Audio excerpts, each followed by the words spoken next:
Et c'est parti pour une nouvelle vidéo de Paris sportif. Ici, c'est Dams Prono, un parieur pas comme les autres qui prouve ses bénéfices tout au long de l'année. N'oubliez pas le petit pouce bleu pour le soutien, c'est très important pour me soutenir.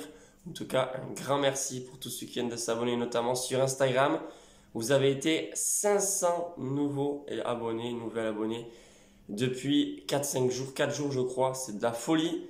En tout cas, sachez que je vais préparer ça. D'ici une semaine, 10 jours, on va faire des lives, que ce soit ici sur YouTube ou bien sur Insta, pour pourquoi pas vous donner des pronostics en bonus, parler un petit peu des prochains matchs et des prochaines compétitions qui vont arriver, notamment la Ligue des Champions, ça va être pas mal. Et pour la CAN, eh bien demain, je publierai une nouvelle vidéo avec d'ailleurs une grosse confiance. Je vous dirai tout ça demain. Sur la dernière vidéo, j'avais proposé 2 pronostics pour le week-end. Et les 2 ne sont pas passés. C'est comme ça. Il faut assumer quand on perd, même si on est bien content lorsque ça passe. On ne peut pas toujours être au top. Et des fois, eh bien, on fait les mauvais choix, notamment en Coupe de France, où j'ai été surpris du niveau assez, on va dire, bas de Toulouse. Toulouse et même Saint-Étienne. Par contre, hier, encore une fois, c'est passé. Dans le groupe privé, j'ai proposé 2 pronostics et les 2 sont passés. Je rappelle que c'est simple sur YouTube pour prendre l'abonnement. Il faut cliquer sur rejoindre juste en haut. C'est à droite de la partie communauté. Et c'est dans la partie communauté que je vous donne tous ces pronostics et ces conseils tous les jours. Alors, j'en ai bien reparlé, réfléchi, etc.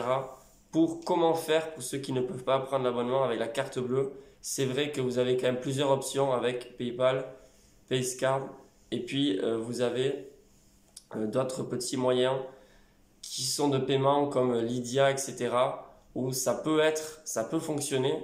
À vous de voir si ça marche ou pas, parce que je sais qu'il y a certains du continent africain qui ont quand même réussi à s'abonner et à prendre cet abonnement qui est de 4,99 € le mois. Donc, dites-moi si ça marche grâce à tout ça. C'est que j'en parle pas souvent. Mais bon, pour moi, c'est le plus pratique, c'est la carte bleue, c'est sûr. Mais ça, chacun fait comme il veut et c'est surtout pas obligatoire. Bref, pour aujourd'hui, les pronostics que je vais vous proposer, ce sera pour une fois du football et du tennis. Pour le foot, on démarre avec la Coupe de France. Je crois que c'est la dernière affiche des 8e de finale. Le match est à 21 h. C'est entre le PSG et l'équipe de Nice. Alors attention à la douille. Est-ce que le PSG va vraiment gagner sans passer par les prolongations?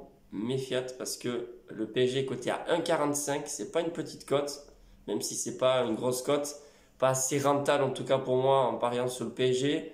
Ils me font toujours un peu peur. Franchement, du côté niçois, il y a quand même de très bons joueurs à l'attaque, avec notamment Andy Delors, vous le connaissez, Dolberg, Gouiri. Enfin bref, pour moi sur ce match, le pronostic que je vais vous donner, c'est les 2 équipes marquent coté à 1,70, plus ou moins. Je trouve que c'est pas mal.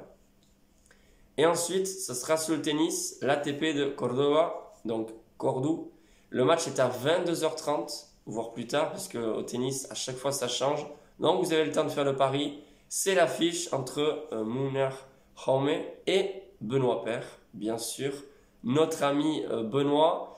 Alors, le pronostic, ça ne va pas être va-t-il casser une raquette cette fois-ci, oui ou non, côté à 1,10. Mais sur le nombre de sets dans le match, je sais que Benoît est capable de gagner, mais ça dépend vraiment, je pense, beaucoup de lui. Est-ce que sur le moment, il sera bien ou pas? Donc sur ce match, un petit risque. Je vois 3 sets dans la rencontre cette fois-ci, parce que c'est souvent 2 sets. Et la cote est de 2,10. Je trouve que c'est pas mal. Donc si vous voulez prendre ce risque, vous pouvez parier sur ça. Le nombre de sets pour ce match, ce sera 3 sets, coté à 2,10. Benoît, quand même, a fait de très bons matchs depuis le début de l'année. S'il gagne, tant mieux. 2-1, ce sera mieux. Grâce notamment à sa belle perf sur Dimitrov. Enfin bref, il y a quand même des possibilités que le Français gagne, mais ce n'est pas le favori. Et d'ailleurs, l'Espagnol sera chez lui. Voilà pour aujourd'hui. Je vous retrouve demain pour les pronostics des 2 demi-finales de la CAN, avec notamment une grosse confiance. Donc, je vous dirai ça demain. Sur ce, je vous souhaite une excellente journée et je vous dis à très vite.